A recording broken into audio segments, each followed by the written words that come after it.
What's going on, everybody? John Garcia joins the show. We have a couple commits to break down. We want to pick his brain on a couple other interesting prospects as well that have made their way to Madison. All of that and more in today's Locked On Badgers.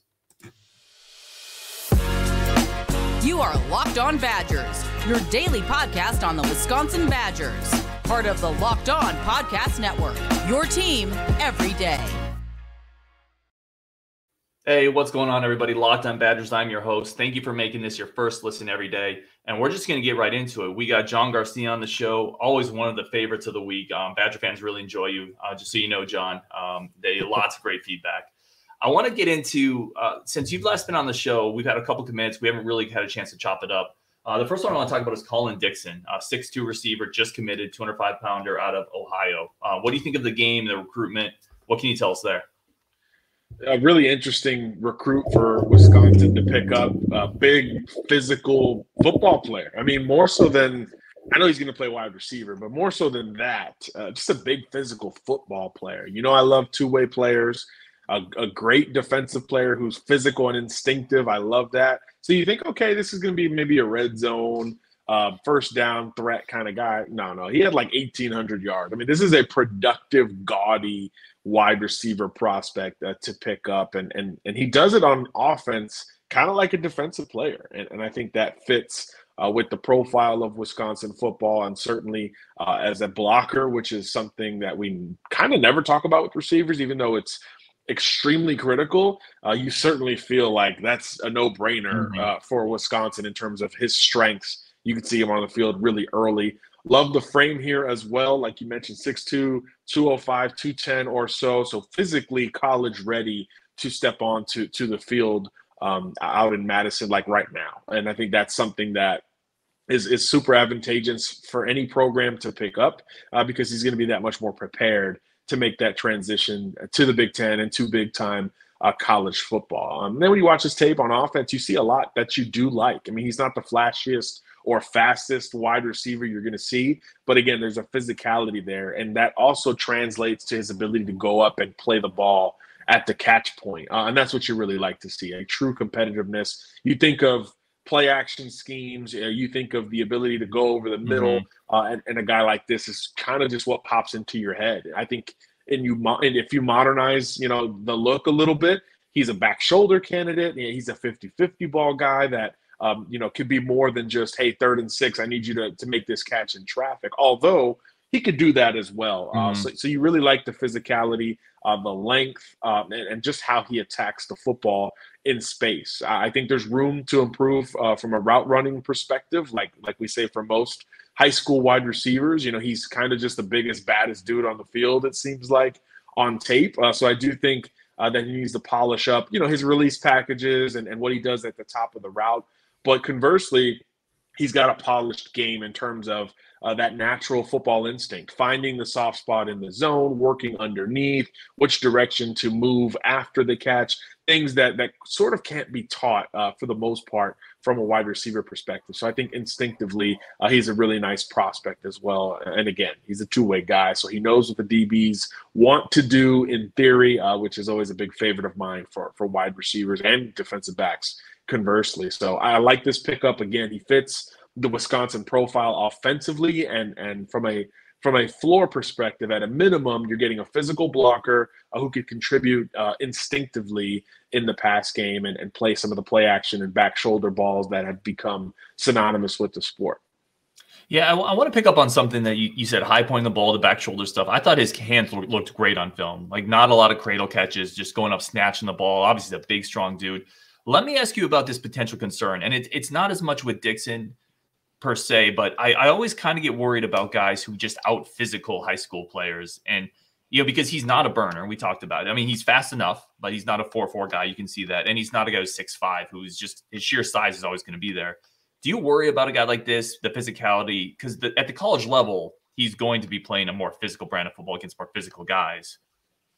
Yeah, there's no doubt. But when you appear physically dominant, it translates almost no matter where you're from and who you play against. And I do think that style is certainly not, again, it's not as sexy to talk about. It's not as easy to pump up the fanfare with, but there's still a place for this type of physical wide receiver. I think, yeah, you want him to be a little bit faster. And look, he's got the frame to fill out a little bit more and actually add some speed and explosiveness to his game. But certainly you wonder if that floor is strong enough to make an impact. But I think it is, because it's not just a brash physical style. There is finesse, there's grace in how he attacks the football, as we talked about earlier. So if it was just that, I would say, yeah, I'd be worried about it. Maybe he's just a role player, which, again, there's nothing wrong with that. You need wide receiver 2 and 3 and 4 in this case in college football. But I do think because he supplements maybe a lack of top end speed with some other things, I do think that he has the ability to maybe be a guy right out of the gate that contributes in some way and then develops into that reliable option that is the red zone threat, the 3rd and 6th threat, and a guy who is counted on by his teammates, again, in the run game. Maybe you motion in and help him with, get in on some linebackers, helping him as almost like a hybrid type of blocker. But he's a receiver for sure. I don't want to flirt with the tight end word or anything like that. He's a wide receiver to me. I think he's good enough in space to find those holes in the zone and make plays after the catch with that physical style. So I'm a fan of him. I do think that there's room to improve, but he's got time as well. So I want to jump into Jordan Mayer, who's the outside linebacker. Now, you and I have talked about him previously, right after he decommitted from Boston College, set up the Wisconsin visit. So I don't want to rehash everything we've talked about, but I do want to revisit him now that he's committed. I want to ask you specifically about where do you think a guy, Mayer specifically, his upside and his floor is at? Is this a potential high-impact player, or is this more of a high-floor guy that, again, is maybe a little more physically developed at the high school level? Well, when you're being compared to TJ Watt, it's a lot to take in, and you certainly understand why he committed, given that is what the Wisconsin coaches are selling him. I think that says a lot about his pass rushing potential. I think the floor is there, right? 6'4", 235, a good bend off the edge. He's got some counter game and polish like we've talked about. But I think what makes him intriguing in terms of the future and the ceiling is that he's still light, right? 235, 240 pounds or so. He can maybe develop into one of these big power edge prospects that puts even more pressure on an offensive tackle. And that's where his speed and bend at that size now presents something different to an offensive tackle that is kind of clinically trained nowadays to say, okay, everyone is smaller and faster and trying to beat me with speed. So you're worried about giving ground and getting back in your kick slide. Well, now this is a 270-pound guy who's got counter moves on top of it to work back underneath. So with that much more size could theoretically come that much more strength. And then he probably doesn't profile like a TJ Watt. He probably profiles like another type of pass rusher, but it's still incredibly effective. I mean, you watch football at the highest level, and the best sack artists aren't the smallest, twitchiest guys. Those guys make a ton of plays, but there's also a lot of conventional, old school 4-3 defensive end types that really make an impact in the sack game. And I think that's where a guy like Mayer could develop into. So if the floor is a smaller, twitchier bend guy and the ceiling is that big power edge, I think there's a lot of nice wiggle room in between to be a pretty early on the field impact type of player. Yeah, I think it's a great point that you made with the power. When you watch film of him, I think he has a great frame, and he does a great job of extending his arms into offensive tackles, pushing them back. Right, to your point, a lot of high school players are just running around the edge. You actually see in Mayer a lot of nuance that he's going to need at the college level. So I thought that was pretty impressive. Yeah, I typically, in terms of rankings and stuff like that, if you're doing the same kind of thing consistently, really at any position, and you're just living off of that, it's a detractor. It's going to slow you down in the rankings conversation. But we don't see that with Mayer. Like you said, there's nuance, there's polish, there's technique where he can counter that great first step that he has. It doesn't mean he's not going to use it, and he can bend off of that. But you have to provide something else. You got to show more in the toolbox, as they say, as a pass rusher. And he already shows that he can rip, he can long arm offensive tackles already. So those strengths will be enhanced as he puts on a little bit more weight and gets stronger headed into the Big Ten. So I think the floor is strong here, but I do think there's still room to to improve his ceiling, and that's got to be intriguing for that defensive staff. I want to wrap up here because we're going to move on to a couple other prospects that haven't been committed yet and see where they're at in their recruitment. But both of these players, fans get very hung up on star rankings, which makes it. We all get it, right? That's what's been thrown in our face for years with recruiting. Both these guys feel like Plan A gets to me. The staff likes them, prioritized them, they committed early, but both kind of mid to low 3-star guys. Is that something that you think the recruiting services have maybe missed a little bit, or do you think there is something there that analysts, scouts, people like yourself have said, I need to see a little bit more? Yeah, I think there's always the desire to see more. I mean, I don't think there's any prospect where you're just like, man, I know everything I'm getting from this kid if I go watch him play on a Friday night. But yeah, I think with Mayer in particular as a pass rusher, you're talking premium positions now, right? Quarterback, left tackle, corner, pass rusher, interior D-line. Those 5 spots, you should always kind of leave them blank. Write them in pencil in my mind because they have more value straight up versus, unfortunately, some of these other positions that we talk about, linebacker, safety, running back. There's just not the same level of expectation relative to the importance of winning a game on Fridays or in this case Saturdays. So I do think with those kind of prospects, you got to give them more benefit of the doubt, and you've got to look deeper into the evaluation points. It can't just be production. It can't just be traits. It's got to be a real blend of the two. And I think in Mayer's case, committing early to Boston College, sometimes that hurts you, right? Sometimes you get pegged as a mid-tier ACC guy. You make that early commitment, and people are just kind of like, oh, yeah, he's a good player, and that's kind of it. When you decommit and all of a sudden, you open things back up, you generate more interest because it's a business at the end of the day. So I think as you generate more interest, those analysts can circle back and look at some of those traits and evaluation points that they had initially and then update them. That's a big issue in our industry, updating that opinion of a recruit. Because if you saw him as a junior and you loved him or hated him, there's still a lot, 20, 25 games of high school left for some of these kids, and a lot can change in a short amount of time. So updated that evaluation. And I think, with the decommitment, that should naturally be a point as an analyst where you say, let me take another look at this kid, because clearly he's decommitting to, level up with a bigger, better offer, which in this case, I think he did with Wisconsin. So I think it reemphasizes, like you said, that he was a Plan A guy. When you flip a kid or you work to potentially flip a kid, I think it says something different about where you've maybe you've been longstanding on him as a prospect. So I think there's a little bit of that, when he commits early, there's a little bit of, there's no more news there, right? So it's kind of a natural time to move on from a prospect. But the decommitment should make people look back into it, and the recommitment to another school here should make them take a second look if they hadn't already. Well, and to your point too, I'm gonna finish up on here because we do have to move on. But to your point, once you commit, players typically stop going to camps too. The exposure is not there. A lot of things happen when it shuts down. Coming up, guys, with John Garcia, Justin Marshall, Braeden Marshall. I mean, really athletic, explosive guys have come to Madison. We're still trying to figure out what's going on with their recruitment. We're going to get into them next. Keep John Garcia on the show. But first, today's show is brought to you by Built Bar. Built Bar remains the #1 source for all your nutritional needs. A great, easy-to-use website, macros that show you everything that goes into these bars and how they can fuel your body. Every Built Bar is 100% pure chocolate, 20 grams of protein, less than 200 calories, and it tastes like a candy bar. The flavors are incredible. I had the churro one today. It was my kind of late morning snack just to keep me going. And that's really what it's become for me. It's become a lifestyle addition to help me, just get through my days, eating healthy, staying healthy, trying to get a little more fit. And again, all the candy bars, I said candy bars, they're nutritional bars, taste like candy bars, all 100% real chocolate, low calorie, high protein, tons of incredible flavors.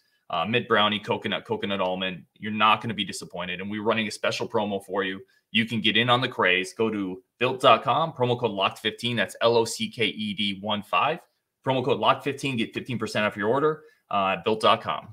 All right, guys, we're going to bring John back on the show and get into a couple of other prospects that a lot of Badger fans are really excited about. We're going to start with the cornerback. Braeden Marshall came on campus, visited, kind of a shorter 5'10", explosive athlete out of Florida. Still going through the process, still has official visits. What can you tell us with his recruitment and where he's at right now? Yeah, he's heating up right now. It's the prime time for Braeden Marshall, a kid who had a really nice 2021 season for Lake Mary, and then enhanced his standing with a lot of schools this spring, and kind of blew up from a scholarship offer perspective. So now in June, like a lot of prospects, he's starting to hit the visit trails really hard. He was local at UCF right out of the gate in the month of June, and then he was at Wisconsin this past weekend. Really liked that first impression. I believe Pitt is this coming weekend, and then North Carolina thereafter. Clemson is in this race as well, so you wonder how much do they begin to push. That's obviously a huge, blue blood offer that a lot of kids, are privy to. The point is that this kid's stock is certainly on the rise. So the schools that are getting officials out of him now are in prime position, because you just get the feel his offer list will continue to grow. And you can kind of see why. As you mentioned, explosive athlete, competitive at the line of scrimmage, competitive at the catch point. He's creating turnovers. He's got great tackling ability for a guy that's not very big. There's just an edge to his game that as a corner you just love from a recruiting perspective, because you can put him at nickel. He can play cover 2 and press. He can play in a full press scheme. He's got that confidence about him. He runs well, track athlete as well. So there's a lot to like about this kid, and his profile has really risen in the last few months, particularly during spring football. When people checked back on that 2021 tape and then saw him in person, they were like, let's offer. He picked up multiple offers a day kind of kid. So there's spring risers every year, particularly in Florida, particularly with DBs, and he's kind of that guy in the class of 2023. I would say his profile has risen from a secondary standpoint as much as any player in the state of Florida, and that obviously says a lot when you think about the talent coming out of my home state. So yeah, he's a rising recruit that a lot of people are trying to get in with. So to have a visit in the books already, I think is really important. And again, we talked about it before. Certain positions, Wisconsin's going to recruit well, and the secondary is littered with those kinds of guys. So I think with Marshall having visited, I think it certainly upped the stock with Wisconsin. And they've recruited Florida consistently from a secondary perspective, and they've plucked some really nice players out of there too. And I know that's something that he could resonate with when he was up in Madison. Yeah, no, there's definitely a Florida connection there. Do you have a feel on his timeline? Is he looking to shut it down in the summer, or do you think this is a recruitment that goes into the regular season? Yeah, I think, with 4 officials on the books and 1 TBD, I think he probably is going to commit before the season begins. Usually if you're saving one, it's for a hectic situation like we saw last year, honestly, with the coaching carousel. You're holding on to it just in case, you get dropped or your coach leaves, whatever. And that's understandable. We're seeing a lot of recruits, Ryan, like holding on to 1 official visit. That's kind of the emergency, credit card, if you will, where it's like, oh, well, I ran out of gas here. I need to fill up, and I have nothing in my credit account. So I do think that he's probably going to come off the board here over the next few weeks. Again, I believe it's Pitt this weekend, North Carolina after that, and then nothing on the books after. So maybe Clemson pushes and gets that 5th official. But if they do so, I do think he'll try to squeeze it in the month of June, because the month of July is largely a dead period. So you can't really take an official. So if you want to take that trip, you got to either cancel North Carolina or Pitt, or squeeze it in maybe midweek, because July is coming really quickly here for those prospects that want to make summer commitments. So that'll knock out an official visit window in a month really entirely. So if he wants to stick to that timeline, I think he's got to commit here pretty soon and wrap up any plans to take that 5th and final trip. But again, he might hold on to it, because that's a trend we're seeing pick up a little bit. So if I had to guess, I would say he doesn't take that Clemson official, and he ends up picking between Wisconsin, UCF, Pitt, and North Carolina, which is a bit of an odd Final Four if that's the group. But, stranger things have happened in recruiting, especially with Floridians. Well, and yeah, I think it's a great point of hanging on to an official visit. With the coaches that shift around and everything we've seen recently, it makes a ton of sense. I want to finish up on this. I want to talk to you about Justin Marshall a little bit quick. He's a guy that was on the radar early for Wisconsin, Minnesota, and we haven't heard much about him yet, or lately, I should say. He's a 5'11" receiver coming out of Maryville, Indiana. kind of a slot guy, bigger frame. Where are we at on his recruitment? Do you have any update on kind of which way he's leaning or where he's going?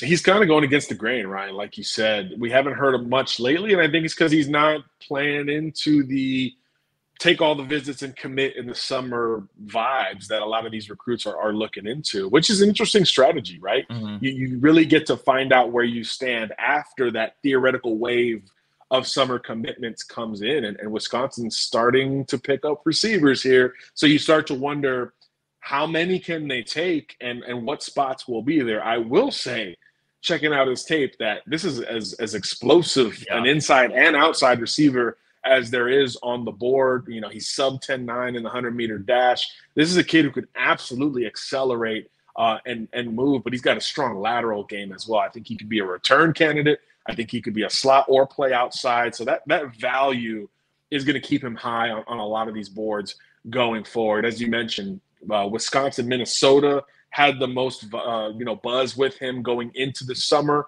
We'll see if he takes those trips, but it does seem like he's on a different pace, a slower pace than a lot of these other recruits, and he'll take it into the season, I think, and maybe see how some other offenses look in the fall. Do they get more diverse? Do they utilize, his kind of role a little bit more? Maybe he's looking to see what the on-field product looks like relative to the sell that he's getting verbally with some of these coaches. And that's okay too, right? You need to find the right fit. So I think he's one that we're just going to have to put on the back burner. But again, I don't see him losing spots at a lot of these schools, even if they start to fill up at that receiver position, because he's got some juice to his game.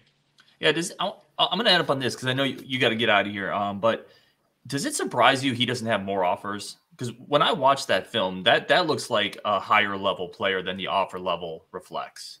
Yeah, I think the geography is hurting a little bit here, being an Indiana guy.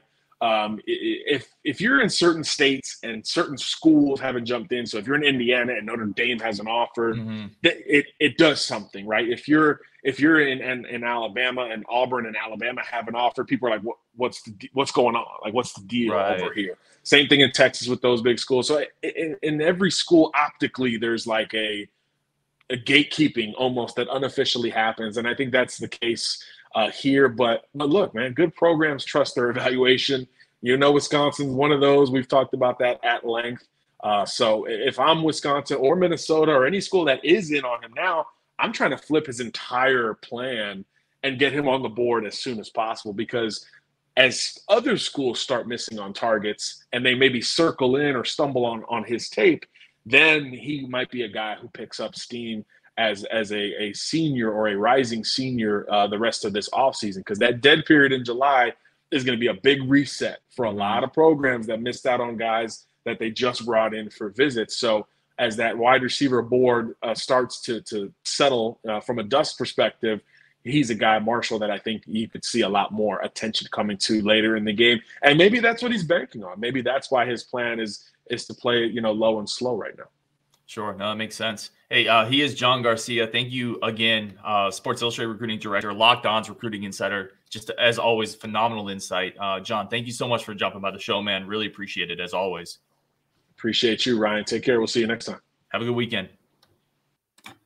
All right, guys, that was John Garcia. As always, just a phenomenal guest. I want to get into next. We're going to talk a little bit about another. So one of the reasons I wanted to talk about Justin Marshall with John Garcia is because we have another slot receiver, Trech Kekahuna, coming in. We talked about it a little bit with Justin on last show, but I wanted to see if we could compare the two of them.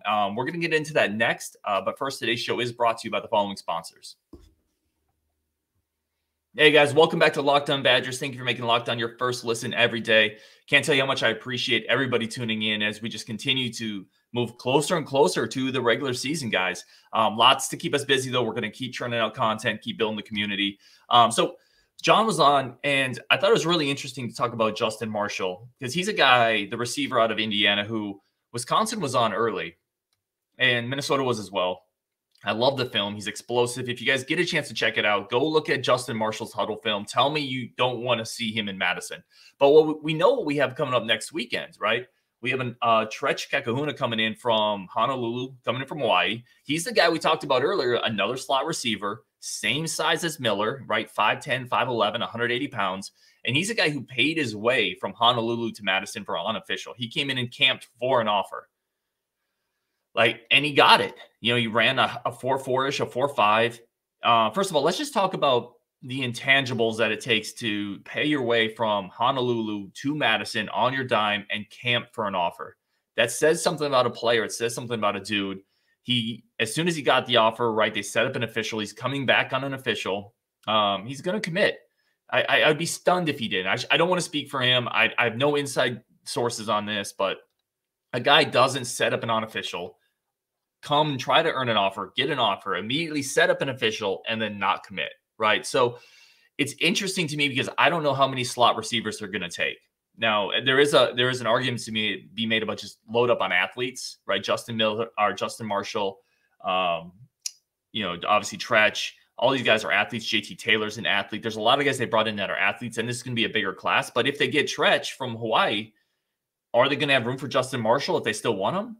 I think so, but I don't know. And I think that's why it's an interesting discussion because I think Marshall's film is ridiculous. It's explosive, fast. He's a big dude. He's kind of like AJ Taylor, but he's more explosive on film. All right. I think he projects probably a little better to be that slot position.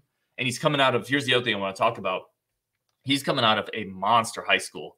So St. Louis High School in Hawaii, guys, that's Nick Herbig's high school. It's Kamo Lato, the transfer we got out of the safety transfer we got out of Utah. In the 2020 season, listen to this. In the 2020 season, when Nick Herbig was in St. Louis High School in Honolulu, Hawaii, that same team had players, that high school team in that graduating class had players go to Notre Dame, Wisconsin, Michigan, UCLA, Washington State, Cal, Utah, San Diego State, Air Force, Central Michigan, and Hawaii. They had 11 dudes on that graduating class on that team that were Power 5 guys that went somewhere on a Power 5 ride. So what my bigger point with this is we're getting a player coming into campus that's probably going to commit from a powerhouse program. And we're starting to build a pipeline there to St. Louis, Hawaii, St. Louis, Honolulu High School. And I think that's really cool. And it's a really unique, weird, I'm going to dig into that in some future show, building a Hawaii pipeline into just one of the most powerhouse schools really in the country. So that's definitely something to keep an eye on. Really appreciate everyone tuning in. I hope you guys like the show. John Garcia is great as always, and we're going to continue having him on. We're going to continue churning out content. If you guys like the show, please feel free, leave a like, subscribe, leave a review. All that stuff helps. I've got some awesome reviews lately on Locked On. I appreciate all of it. Again, the entire goal is just to build a community, build it for you guys. And I really appreciate what we're able to do here with some of the guests we have on. So thank you guys so much. That's the show today. And we're going to get back at you tomorrow.